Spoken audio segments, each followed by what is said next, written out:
አወኩሽ ናኩሽ ምንል ከሆነ መራራቅ ይጀምራል። አብሮ መሆን አለመፈለግ ይፈጠራል። አብሮ መተኛት አለመፈለግ ይፈጠራል። መንፈስ ቅዱስ ያዝ የማይለወጠው ለዋጭ ቆሞ ያይና ብሎ ይተፋቸው።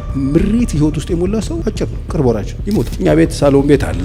ምሬት እግሩን አፈራጦ ቁጭ ብሏል። መኝታ ቤት ራሱ ሞልቷል። ጩኸቷ፣ ስድዋ፣ ንቀቷ አይደል ቢለው ተይጀር እኔ እኮ ሆዴ ባዶ ነው ይላል አንዳንድ ሰው። ወይ በስነ ስርዓት ወይ 7 ግቢ ወይ ሆነ ነገር አድርጊ። እኔ ሆዴ ባዶ ይባላል። ጥይትም ይኸውልህ ከተተኮሰ በኋላ ቃታው ባዶ ሆኖ ነው እዚህ ጋር የሚቆም። የወጣው ነገር ነው ሰው የሚገል። መጽሐፍ ቅዱስ መርዝ የሞላበት ብልቃጥ አለ እዚህ ውስጥ። የጨረሰ የሚባል ሰው መሬት ላይ ኖሮ አያውቅም። ወደ ፊት ባይ እንደዚህ አይነት ኮለን ማን ነው የዘቀለ? ማልቀስ የተከለከለ ሰው አግብታ ከሆነ እቤት ገብታ ምን አርጊ የሰውዬው የለበሰው አይነት ሸሚዝ ከለበስ ካለቀለ በጣም ብዙ ሰው ቤት ያለው ችግር ይሄ። ሁለቱም ነው የሚናገሩት ቆሞ ለመስማት ነው ሬዲ መሆን ያለበት። የራስሽ ጉዳይ እኔ እግዚአብሔር ልቤን ያውቃል ተብሎ አይኬድ። ገብቶኛል እንትን ገብቶ እንኳን እቺ የዝንብ ጠንጋራ አውቃለሁ የሚሉ ሰዎች እኔ እንደዚህ የሚሉ ሰዎች ዝንብ ነበራችሁ ወይ?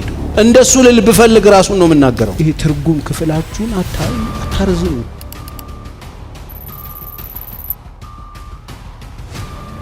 ትናንትና ሳናወራ የምንግባባ ሰዎች፣ ትናንትና በጣም በቀላሉ ነገሮችን አንደርስታንድ እናደርግ የነበርን ሰዎች ከተጋባን በኋላ መዘርዘር እንጀምራለን። ጆሮአችን ስቴዲዮም ዚራ ይሆናል። የትርጉም ክፍላችን ብዙ ይሆናል። እዚህ ጋር ትርጉም ቢሮዎችን ከፍታል። ትናንት ያልነበረ ከገባን በኋላ በሽታ የሚሆን ችግር ቢፈጥር የማይለወጠው ለዋጭ ውስጥ ገብተን ተግባቦታችንን ካበላሸን ግንኙነቱ ትዳሩ እንዳለው የሚቀጥለው፣ እኛን ግን ተፍቶን ነው የሚሄድ። ግንኙነታችን ደግሞ ሲበላሽ ቤታችን ውስጥ የምናፈራቸው በርካታ የሆኑ ምልክቶች አሉ። ከዚህ በፊት እንደተናገርኩት አስታውሳለሁ። አወኩሽ ናኩሽ ምንል ከሆነ፣ ጥቅስ አልባ ህይወት ምንኖር ከሆነ፣ መርህ አልባ ህይወት ምንኖር ከሆነ፣ ስድ ምንሆን ከሆነ ጋብቻው ይተፋል። እሱ እንደሆነ አይለወጥም። እሱ መጀመሪያ የነገራችሁን ነው የሚጠብቀው ከእናንተ። ትናንትና እሷን ለማግባት እሱን ለማግባት ስትፈልጉ፣ ስትነጋገሩ፣ ስታወሩ፣ ስትግባቡ በጣም ደስ ብሎት ነው አቀባበል ያደረገላችሁ ትዳር እንጂ ስትቧቀሱ አይደለም ጋብቻ የተቀበላል። ግንኙነታችን እንደዚህ ነው ስትሉት ነው ጋብቻ ኖር ግቡ ያላችሁ ወደ ቤት። ስለዚህ ግንኙነታችን ሲበላሽ መለያየት ይፈጠራል፣ መራራቅ ይፈጠራል፣ አለመግባባት ይፈጠራል፣ አለመተማመን ይፈጠራል። ብዙ ጥርጣሬዎች መዘራት ይጀምራል። አንዱ ባንዱ ላይ ያለው ትረስት እየጠፋ ይመጣል። መራራቅ ይጀምራል። አብሮ መሆን አለመፈለግ ይፈጠራል። አብሮ መተኛት አለመፈለግ ይፈጠራል። ግዴለሽ ሆናችሁ ግንኙነታችሁንና ተግባቦታችሁን ካበላሻችሁ ትንሽ ጊዜ ትቆዩ ይሆናል እንጂ ትዳሩ ይተፋችኋል። ግንኙነት አብሮ በመቀመጥ ብቻ ይመጣ አይደል። አንዳንድ ሰዎች አንድ አይነት ሲለብሱ ግንኙነታቸውን አሪፍ ሊሉና ሊሰብኩ ይፈልጋሉ። ለአመት በዓል አንድ አይነት ሀገር ልብስ ለብስ ልጆቹን ቲሸርት ገዝተው ሸራ ጫማ ገዝተው ምናምን አንድ አይነት አድርገው አንድ ነን ምናምን ሊሉ ይፈልጋሉ። መዝሙር ከፍተው በቲሸርት አይደል፣ በነፍስም በመንፈስም በስጋም ነው አንድ ምን ነው። ይሄ ሶስቱ ሲበጣጣስ በጣም ቀላል ነው። ምልክቶቹን ልንገራችሁ። በነፍሳችን መበጣጣስ ስንጀምር ቃል ኪዳናችን ላይ ግድ የለሽ እንሆናለን። ነፍሳችን መፋታት ስትጀምር፣ ራያችን መፋታት ሲጀምር ቃል ኪዳናችንን እንደነገሩ እናደርገዋለን፣ እንሰብረዋለን። ግድ የለንም። ለእግዚአብሔር እንታመን ሰዎች መሆናችን ይቆማል። ከዛ እርስ በርሳችን ነው መታየት የምንጀምረው። እውቀት አልባ ነው የምንሆነው። የፈጠርነው ችግር ያመጣብንን ውጤት እንኳን ማየት አንችልም። ለምን? እውቀት ስለሌለ። በስጋ ስንለያይ ፕራክቲካሊ እናየዋለን። አብረን መቀመጥ አንፈልግም፣ አብረን መተኛት አንፈልግም፣ አብረን መሄድ አንፈልግም፣ አብረን መዋል አንፈልግም፣ ምንም ነገር ማድረግ አንፈልግም። ስለዚህ ግንኙነትን ምንድን ነው የሚያበላሸው ካላችሁ፣ ክፉ ቃል፣ አፍ መክፈት። ክፉ ቃል ብናወጣ ምን ይፈጠራል? ምን ታመጣለች? ምን ያመጣል? ልክ ልኩን ብነግረው፣ ልክ ልኳን ብነግራት ምን ታመጣለች? አይ እሷ ምንም ላታመጣ ትችላለች። ከላይ ግን የሚመጣ ነገር አለ። አንደበታችንን መግታት ሲያቅተን እንደ ልባችን ስንሞሻለቅ ቀጥታ ቶክስ ወደ ላይ ነው የሚሄድ። መንፈስ ቅዱስ ያዝን ይዘና ቢያዝን ምን ያመጣል? ሲያዝን የሚመጣውን ነገር ቀጥሎ ይዘረዝርላችሁ። ልክ እሱ ሲያዝን ምሬት ይላል። ቤቱ በምሬት ይሞላል። ምሬት ብቻ አይደለም፣ ቀጥሎ ምን ይላል? ምሬት፣ ንዴት በው ማለት ቤት ውስጥ እስከ ሰርግ ቀን ድረስ አምጥቶ አሯሩጦ ያስገባችሁ የነበራችሁ ነገር ነበር። የት ሄዶ ነው ሲባል እሱን ጥለውት ሰዎች ሲሞሻለቁ በባዶ ኃይለኛ የሆነ ምሬት፣ ከዛ ንዴት ቤቱ ይሞላል። ይህንን የእግዚአብሔር ቃል እውቀት ሰው ሲጥል፣ ነፍሱን ያለ እውቀት ሲያረግ፣ መንፈሱን ከእግዚአብሔር ሲነጥል፣ በቃ በስጋ ሲበጣጠስና ሲለያይ ኃይለኛ ምሬት፣ ከዛ ንዴት፣ ከዛ ደግሞ ቁጣ ይላል። ተቀጥሎ የሚመጣው ቤቱን የሚሞላው። ፍሬውን ቼክ አድርጉ ቤታችሁ ውስጥ። የማይለወጠው ለዋጭ ቆሞ ያይና ብሎ ይተፋቸዋል። አያስተናግድም። እንደዚህ አይነት ሰዎችን ትዳር አያስተናግድም። ይተፋቸዋል። ትዳር አይለወጥም። እሱ አለ፣ እናንተ ትወጣላችሁ። ግንኙነትን የሚያበላሹ ካንሰር ስለሆነ አስወግዱ። ከእናንተ ዘንድ ይሄ ይወገዳል። አስወግዱታል። እግዚአብሔር ቃሉ አስወግዱ ያለንን ባናስወግደው እመኑኝ እኛን ያስወግደናል። የማይለወጠው ለዋጭ ይማረር ሰው፣ ይናደድ ሰው፣ ቢጮ ሰው፣ የሚሳደብ ሰው፣ ምሬት ህይወት ውስጥ የሞላ ሰው አጭር ነው፣ ቅርብ ወራጅ ይሞታል። ስንቶችን አስወገደ እንደመሰላችሁ። አሁን እንዴት ነው የምናስወግደውን ልንገራችሁ። በቃ ሄደን ከባልቦላ መብራት አጥፍተን ምሬት፣ ንዴት፣ ቁጣ፣ ጩኸት፣ ስድብ ቤቴን ሞልቶታል። ሸሬ እኛ ቤት ሳሎን ቤት አለ። ምሬት እግሩን አፈራጦ ቁጭ ብሏል። መኝታ ቤት ራሱ ሞልቷል። ግቢውን፣ ቤቱን፣ ጣራ ግድግዳውን ኢንተርቪው ቢደረግ ቤታችን የሚያወራው ነገር አለው አይደል? እንዴት ነው የምናስወግደው ከተባለ እሱ የሚወገደው ጨለማ ስለሆነ አግኝቶ የገባው መብራቱን ማብራት አለብን። መብራቱ የት ጋ ነው? ባልቦላው የት ጋ ነው ሲባል እግዚአብሔር በክርስቶስ ይቅር እንዳላችሁ እርስ በርሳችሁ ይቅር ተባባሉ። መንፈስ ቅዱስ ነው የሚያዘው። ይሄ በመጀመሪያ ቸሮችና ሩሩሆቹ ነው። ጨካኝ አረመኔያቱ ነው። ቸርና ሩሩሁ ነው። ቸርና ሩሩህ መሆን ለምን እንደሚጠቅመው መንፈስ ቅዱስ በቋሚነት ቤታችሁ እንዲኖር ያደርገዋል። የሆነ ነገር ሲበላሽ ብልሽት ክፍል ነው ማስተካከል ያለብን። እኛው ራሳችን አበላሽተ ነው እዚህ ጋር አንሰራው። ብቸኛ ሰሪው እግዚአብሔር። ቲዮታ ካምፓኒ ብትሄዱ ቲዮታን ድምፁን ሰምተው ይሄ መኪና እንደዚህ ሆኗል ይሏቸዋል፣ ስለሰሩት ስለሚያውቁት። መርሴዲስ ካምፓኒ ቲዮታን ይዘህ ብትሄድ ይሄ እኛ አናውቀውም እንደምንም የሚሉ የሰሩትን ነው የሚያውቁት። ሁሉ በሰራው ነገር ላይ በዛ ነገር ላይ ኤክሴል ስላደረጉ በዛ ነገር ላይ ፕሮፌሽናል ስለሆኑ ያውቁት። እግዚአብሔርም ጋር የሆነ በጣም ርሪ ስትሉ ኦኬ እቺ ልጅ የተበላሸው ከባልቦላ መብራት አጥፍቶ የሚስተካከለው እዛ ጋር ሲስተካከል እዚህ ይበራል። ከባልቦላ መብራት አጥፍታችሁ አትደናበሩ። ስለዚህ ለግንኙነት ዋጋ የማትሰጡ ከሆነ ዋጋ ስጡት። ዋጋ ካልሰጠኑ ምንድን ነው የሚሆነው? ቤታችን በምሬት፣ በንዴት፣ በቁጣ፣ በጩኸት፣ በስድብ ይሞላል። ይሄንን ደግሞ አስወግዱ። የማይለወጠው ለዋጭ እንደ ልብ ያፌን እየከፈትኩ እኖራለሁ ብትሉ ያኖራል። ጠይቋቸው የወጡትን ሰዎች ምን አስወጣሽ በሏት። ያቺ የወጣችውን ልጅ ጠይቃት። መስሪያ ቤት ያለውን ሰው እየጠይቀው ለምንድን የወጣው በልና ጠይቀው። ጩኸቷ፣ ስድቧ፣ ንቀቷ አይደል ቢለው አልቻልኩ የሚሉት ነገር ከዚህ ውጭ አይጠሩላችሁ። ይጮሃል፣ ይሳደባል፣ እኔ አልቻልኩ ብሎ ነው ሰሉት። ሌላው በጣም ያልገባን ነገር ብዙ ጊዜ ሙሽራ ወይም ደግሞ ባልና ሚስት ሆነን ስንጋባ አንዳችን ሲሰጠን ያለቀ ፊኒሺንጉ የተጨረሰ ቀለም የተቀባ ቤት አይደለም የተሰጠን። ስኬለተን ነው የተሰጠን። መሰረቱ ተመስርቶ ይሄ ዝም ብሎ የቆመው በቃ ዝም ብሎ ኮለን ብቻ የቆመበት ቤት ነው የተሰጠን። ግንኙነትን መስራት ትፈልጋላችሁ? የትዳር ህይወታችሁ ጥሩ እንዲሆን ትፈልጋላችሁ?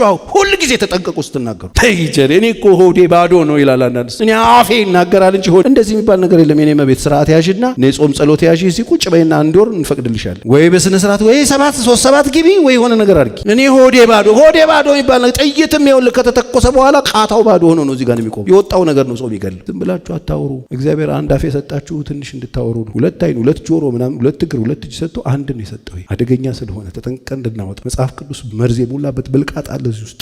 ስፔሻሊ ተጋብታችሁ ስትኖሩ የምትናገሩትን ነገር ተጠንቀቁ። የምትተፉት መርዝ እንዳይሆን ነው። አንደበት እሳት ነው። የፍጥረትን ሩጫ ያቃጥላል ይላል። አይገርማችሁ? የፍጥረትን ሩጫ ዲስቲኒውን ያጠፋዋል። ስለዚህ ቀላል ነገር አይደለም። አፋችሁ ውስጥ ያለው ሞትና ህይወት በምላስ እጅ ላይ ነው ይላል። የሚወዱት ሰዎች ደግሞ ፍሬዋን ይበላሉ። አፋችሁ ውስጥ ሞትም ህይወትም አለ። የተኮሳችሁ ሚስት የምትገሉ፣ የተኮሳችሁ ባል የምትገሉ፣ ሽጉጥ የላችሁ የሆነ ግን በቃል የተገደሉ ስንቶች ናቸው። መቆም ያቃታቸው። እኔ አልቻልኩ እዘመዋለሁ፣ ጆሮዬ ይጮሃል፣ ስድቡ ይላሉ አንዳንድ። ሁል ጊዜ ተጠንቀቁ። ካልተጠነቀቃችሁ እተፋችኋለሁ፣ አትኖሩም ነው የሚል። እንዳለቀ ፊኒሽንጉ እንደተጨረሰ ቤት ምናምን አታታርጉ። ባል የተሰጣችሁ ባል ያንጻችኋል፣ ሚስት የተሰጣችሁ ሚስት ታንጻችኋለች። ቤቱን የምንሰራበት ማቴሪያልን የመረጥን መተናነጽ አለብን። ለመሰራት ፈቃደኛ ሆኑ፣ ለመታነጽ ፈቃደኛ ሆኑ። አንዱን ሌላውን ያንጸው ይላል። የሚታነጽ ምን ያደረገ ቤት ነው? ያለቀ ቤት ነው የሚታነጸው? ያለቀ ቤት፣ የጨረሰ ቤት፣ የተመረቀ ቤት ነው የሚታነጸው? መጽሐፍ ቅዱስ ተመካከሩ፣ ተናነጹ ነው። አንዱን ያንጻው። ስለዚህ እኔ ሰውዬ በእናት ፓስተር ቸሪ እንደው ስኬሌተን እኮ የተሰጠሽ እኮ ስኬሌተን ብሎኬት ትደረድሪያለሽ፣ ከዛ ልስን አለ፣ ጂፕሰም አለ፣ ብዙ ነገር አለ። ስንት በቀድሜ ልክሽ እየሰራሽ ሴራሚክ ምናምን እያረግሽ የቧንቧ እንትኑን እየተከተተ ማቴሪያል ይተወስጃለሽ። ከዚህኛ በነጻ እንሰጥሻለን፣ ይታነጽ። አንዳንድ ሰው እኮ ለምን አየሁኝ ግርግድ የት አለ ልስን የለውም። አንጪው እኮ ነው የተባለ። ደርድረን እናነጻል። የሚለሰን ይለሰን። የጨረሰ የሚባል ሰው መሬት ላይ ኖሮ አያውቅም። ወደፊት ባይ ነው ልቀይር ብለህ እያሰብክ የጨረሰ የፈለግ ከሆነ አጠብቅ። የጨረሰ አይደለም ሌላ ነው የሚመጣልህ። እንትኑ ፊቱ ወደ ምስራቅ ወደ ምዕራብ ልክ እንደ ቤት እንትን። እኔ ብዙ ሚስቴ ያነጻኛለች። እኔም ብዙ መተናነጽ የሚባል ነገር አለ። ያለቀ ቤት አይደለም። አጠባበቃችን ጉዳዩን ያልተረዳንም ብዙዎቻችን ቬሎ ለብሶ ተዘንጦ ቆንጆ ተደኩሮ ቶክሲዶ ለብሶ ዝንጥ ብሎ ሽቶ ተቀብቶ ምናምን የሚያምር ሆኖ ሲመጣ ያለቀ መስሎ ብዙ ስራ አለ። እንደዚህ አይነት ኮለን ማን ነው የዘገረ? እናትየው ተናደ። ይህንን ማን ነው እንደዚህ ያደረገው? እግዚአብሔር ወስቲ አባቱ እኮ ናቸው እንደዚህ አድርገው አቡክቶ ይሰሩ እና ምን ላድርገው አንቺው። አንዳንድ ሰው ያለ ሙያ ዝም ብሎ ሲለድፍበት የኖረውን ነገር ነው ይዘህ አንተ ተሸፍኖ ስለሆነ የተሰጠ ስትገልጠው ሌላ ታሪክ። ማን ነው የሰራው? ጎረቤት፣ ትምህርት ቤት፣ የዞሩበት ቦታ፣ የኖሩበት ቦታ ለጣጥፎ። ስለዚህ ምን እናድርግ? እርስ በርሳችሁ ተመካከሩ። ምን እንመካከር? እንዴት ነው ይሄ ነገር እንደዚህ የሆነብሽ? እንዴት ነው እንደዚህ አይነት ነገር የሆነብህ? እኔ እንደዚህ ነው ያደግኩት። ኦኬ እና እንደዚህ ነው። አዎ ይሄ እኮ ትራውማ እኮ ነው፣ ህመም ነው። ብትታከመውስ? ፈውስ። አንዳንድ እኮ ህመም መርፌው ጠቂጥህን መርፌ የምትወጋበት ኪኒን ምናምን የምትወጥበት የምሬን እኮ ነው። አድጎ አይለቀው። አሁን ትራውማ ፕሮብሌም ያለባቸው ሰዎች አይታችሁ እኮ ከልጅነት ቁስል ጠባሳ ስለሆነ አይደል ባለሙያ ካላገኘው በስነ ስርዓት አውጥተው ካልጨረሰው። አንዳንድ ሰው ውስጡ ያለው ነገር የድሮ ለቅሶውን ይዞት ነው የገባው ቤት። የድሮ አባትየው እናትየው ልጆቹ ምናምን ሲቀጠቅጥ እነሱ ሲያሯሩጣቸው የነበረው ዝም ዋጥ ተብሎ ደግሞ ማልቀስ የተከለከለ ሰው አግብታ ከሆነ ቤት ገብታ ምን አርግ የሰውየው የለበሰው አይነት ሸሚዝ ከለበስ ካለቀለ በቃ እናንተ ታንጹታላችሁ። ማቴሪያሉ የት ነው የሚሸጠው? ደርባን ሲሚንቶ ነው አይደለም። እዚህ ውስጥ ቤት በጥበብ ይሰራል፣ በማስተዋል ደግሞ ይጸናል። ኑና ውሰዱ። አንዳንድ ሰው ይሄ ወንጌል የማይመስለው መዓት እብዳል። ተነጋገሩ። ከዚህ በኋላ ይሄ ነገር እንዲህ ሲሆን እንዲህ ነው የሚሰማው፣ እንዲህ ሲሆን እንዲህ ነው የሚሰማሽ።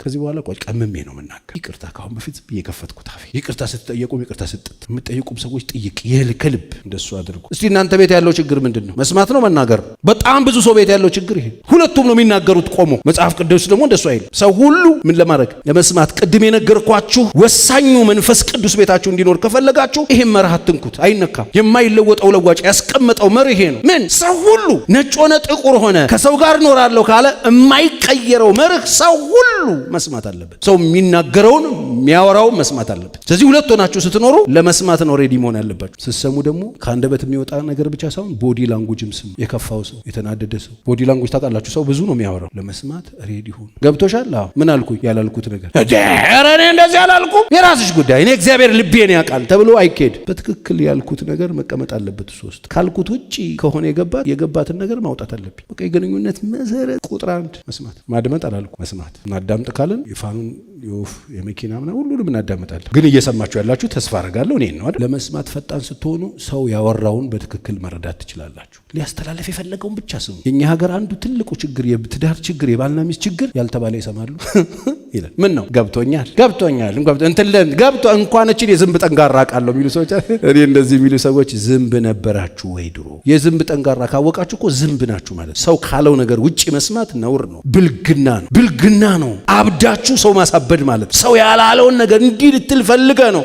እንደሱ ልል ብፈልግ ራሱን ነው የምናገረው። ይሄ ትርጉም ክፍላችሁን አታርዝሙት። ሁለተኛ ለመናገር ደግሞ ምን ያደርጋል? የዘገያችሁ ነው። ምን ማለት ነው? አስቡና ቀምሙትና ጨው ምናምን ይኖረውና ጊዜ ወስዳችሁ አለመጉዳቱን እርግጠኛ ሆናችሁ ማነጹን እርግጠኛ ሆናችሁ ተናገሩ ማለት። ይሄን ብላት ይሄን ቃል ብትጠቀመው ደብራት ይሆን? ይሄን ብለው ይደብረው ይሆን? ካስፈለገ ደግሞ አንናገር። መዘግየት ውስጥ መተውም አለ። ስንዘገይ ሐሳብን ቀይረን ዝምታችሁ መናገርን የሚበልጥ ከሆነ ዝም በሉ። የምትናገሩት ነገር ከዝምታችሁ የበለጠ ውጤት የሚያመጣ ካልሆነ ዝም በሉ፣ አትናገሩ። ሶስተኛ ዘግይታችሁ ተቆጡ ነው የሚለው። ቁጣን መጨረሻ ላይ አልኩት። ባይብልም ይላል ኤፌሶን 4:25-26 ተቆጡ፣ በቁጣችሁ ላይ ምን አይበል? ፀሐይ አይግባ። ግንኙነት የሚያበላሸው እሱ ስለሆነ ከመሬት ተነስታችሁ ዝም ብላችሁ የምትደነፉ ሰዎች፣ የምትጮሁ ሰዎች፣ የምትቆጡ ሰዎች መጽሐፍ ቅዱስ አይደለም። መጽሐፍ ቅዱስ መጨረሻ ነው የሚለው። ከምን በኋላ? ከመስማት በኋላ፣ በደንብ አስበን ያንን ሰው ከማነጽ በኋላ፣ ከመምከር በኋላ ነው ቁጣ ያለው። ቁጣን አንደኛ ካረጋችሁት ገለበጣችሁት፣ ውጤቱ ዜሮ ነው የሚሆነው። የአንዳንድ ሰው ቁጣ 2 ወር ነው። በቁጣችሁ ላይ ፀሐይ አይግባ። ቢገባ ለዲያብሎስ ፈንታ አትስጡት። አይገርምም? ዲያብሎስ ፈንታ ያገኛል በእኛ ኩርፊያ ውስጥ። መጽሐፍ ቅዱሳዊ የግንኙነት መርሆች ናቸው፣ አይለወጡ። ተጠቅማችኋል? እስቲ አጨብጭቡ ለእግዚአብሔር ክብር።